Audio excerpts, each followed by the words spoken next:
John Wayne Gacy, known to many as Pogo the Clown, was a beloved figure in his Chicago suburb. He was the man who brought laughter to children's birthday parties, the neighbor who always had a friendly wave, and the community member who seemed to be everywhere at once, throwing parties, shaking hands, and making children laugh. Parents trusted him, children adored him, and his presence at local events was almost a guarantee of good times. Gacy's infectious grin and colorful clown costume made him a fixture at block parties and charity events where he would twist balloons into animals and perform magic tricks, delighting audiences of all ages. To the outside world, he was the embodiment of suburban cheer, a man who gave back to his community and seemed to genuinely care about those around him.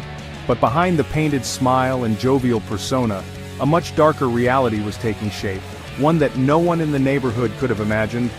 Beneath his home, however, Gacy hid a secret so horrifying it would shock the nation. In the cramped, shadowy crawl space under his house, he buried the bodies of 26 of his 33 known victims.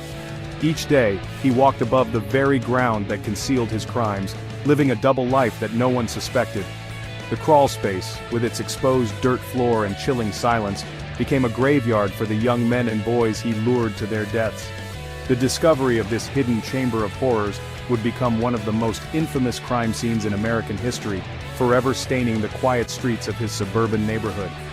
Gacy's public persona, successful contractor, community leader, cheerful neighbor, was a carefully crafted mask. He ran a thriving construction business, hired local teens for odd jobs, and was even active in local Democratic Party politics. He was the type of man people trusted with their homes, their children, and their community's well-being. His ability to blend in, to appear so ordinary and even admirable, was his greatest weapon. No one suspected that the man who built homes by day was capable of such unimaginable evil by night. His charm and generosity were all part of an elaborate facade, designed to hide the darkness lurking just beneath the surface. Behind the smile was a predator, exploiting trust to lure young men to their deaths. Gacy preyed on the vulnerable, offering jobs, a place to stay, or simply a friendly ear. Once inside his home, his victims found themselves trapped, their fate sealed by the very man who had seemed so harmless. The contrast between his outward kindness and his true intentions was as chilling as it was effective. He manipulated perceptions, using his reputation as a shield, and his victims' trust as a weapon.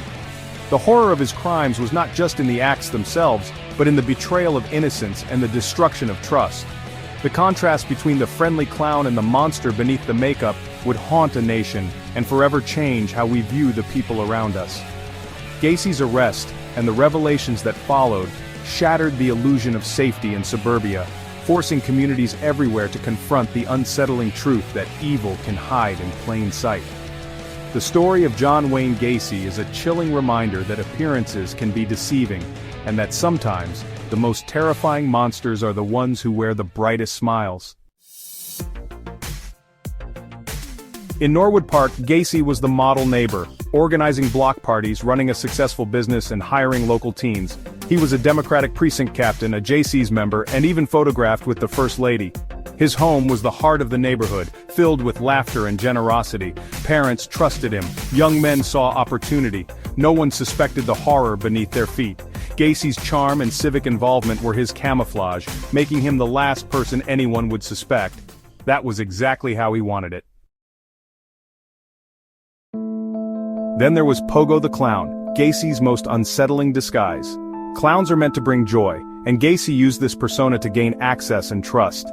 He performed at hospitals and parties, breaking down barriers with a painted smile. The clown suit was his ultimate tool, allowing him to get close to children and families. The trust he built as Pogo was the same trust he exploited as a killer. The painted smile became a mask for evil, twisting innocence into horror. The very thing that made him seem safe was his deadliest deception. The unraveling began with the disappearance of 15-year-old Robert Piest in December 1978. Piest vanished after meeting Gacy about a job. His family immediately involved the police. Investigators quickly learned of Gacy's criminal past, a prior conviction for sexual assault. The image of the friendly community leader began to crack. Police launched surveillance, watching Gacy's every move as suspicion mounted. Gacy taunted officers, confident in his double life. But the search for Robert Piest was now a race against time. One missing boy would soon expose a nightmare beyond imagination. Police had a suspect but no proof, until a search of Gacy's house turned up a pharmacy receipt belonging to Robert Peast.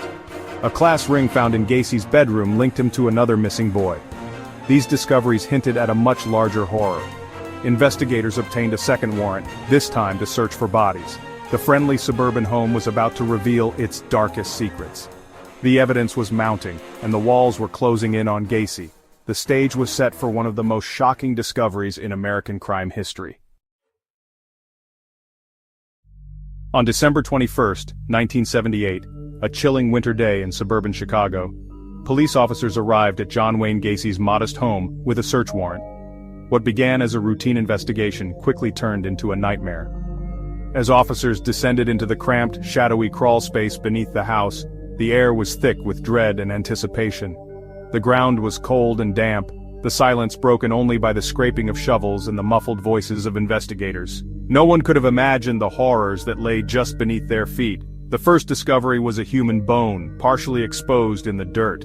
As the digging continued, more remains surfaced, bones, skulls, and bodies wrapped in plastic sheeting, hidden in shallow graves. Each new find sent shockwaves through the team, confirming their worst fears. The crawl space, once just a forgotten part of the house, was now revealed as a gruesome burial ground. Forensic teams worked tirelessly, carefully documenting and recovering evidence, piecing together the unimaginable scale of the crime. The crawl space was more than just a hiding place. It was a mass grave, a silent, suffocating testament to Gacy's evil. The earth was disturbed in dozens of places, each marking the final resting place of a young life cut short. The darkness and claustrophobia of the space seemed to echo the terror experienced by the victims. Investigators were haunted by the sheer brutality and the methodical nature of the killings. Faced with overwhelming evidence, Gacy could no longer maintain his facade. In a chilling confession, he described his crimes in detail, even drawing a map of the crawl space to show where each victim was buried.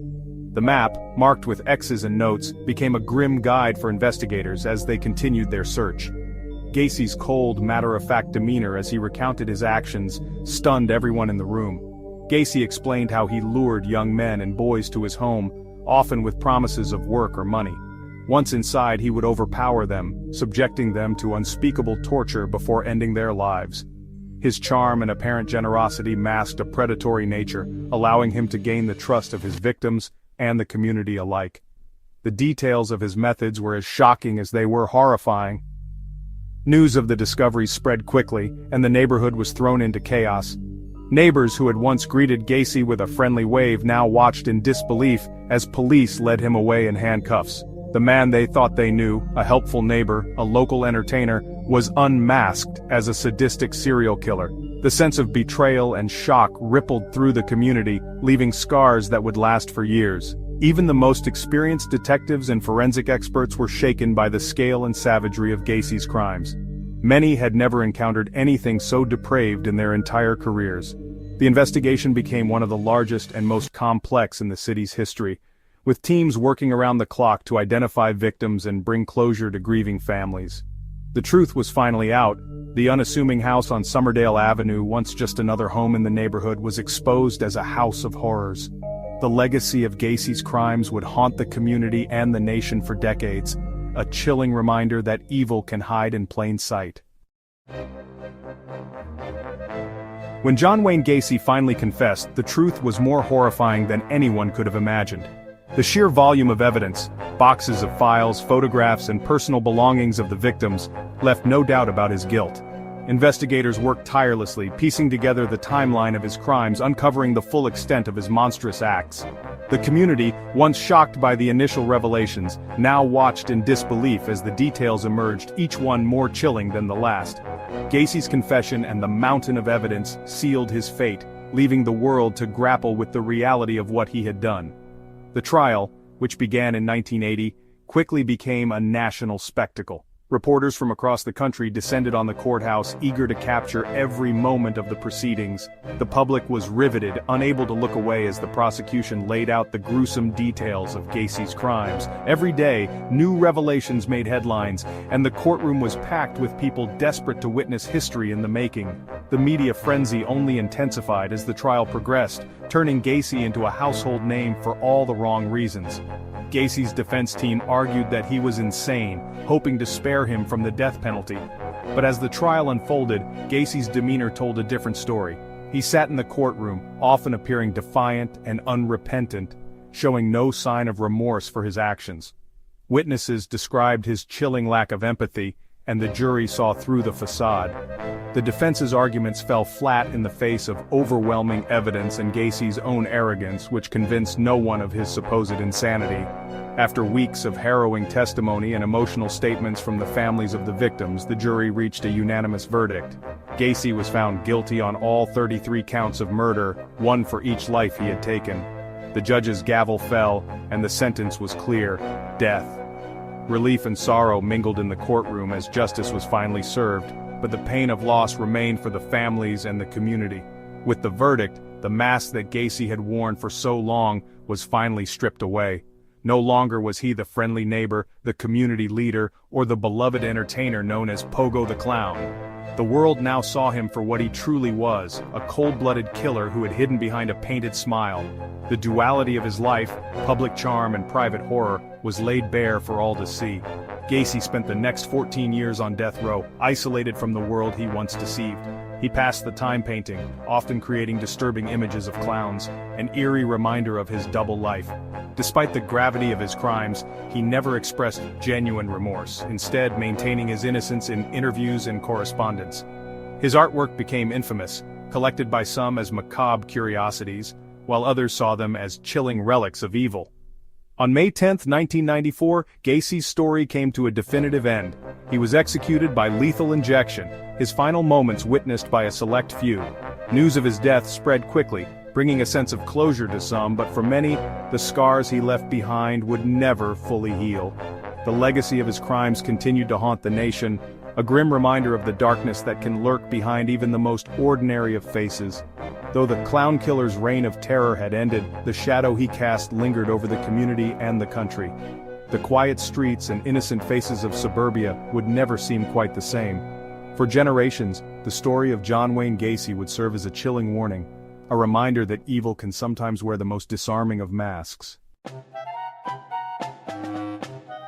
Gacy's case shattered the illusion that evil is easy to spot. He proved that monsters can wear friendly faces and live next door. The clown, once a symbol of joy, became a source of fear. Coulrophobia surged after Gacy's crimes. Parents taught new lessons: be cautious, even with those who seem trustworthy. The Gacy case became a cautionary tale about deception and the limits of trust. The loss of innocence and community trust was profound. His legacy is a chilling reminder: evil can hide in plain sight. The story of John Wayne Gacy leaves us with haunting questions about trust, evil, and the masks people wear. It's a reminder that the line between good and evil can be terrifyingly thin. These stories force us to look deeper, to question what we think we know. If you're drawn to real-life mysteries and the truths beneath the surface, you're in the right place. There are always more stories to uncover, and we'll be here to tell them.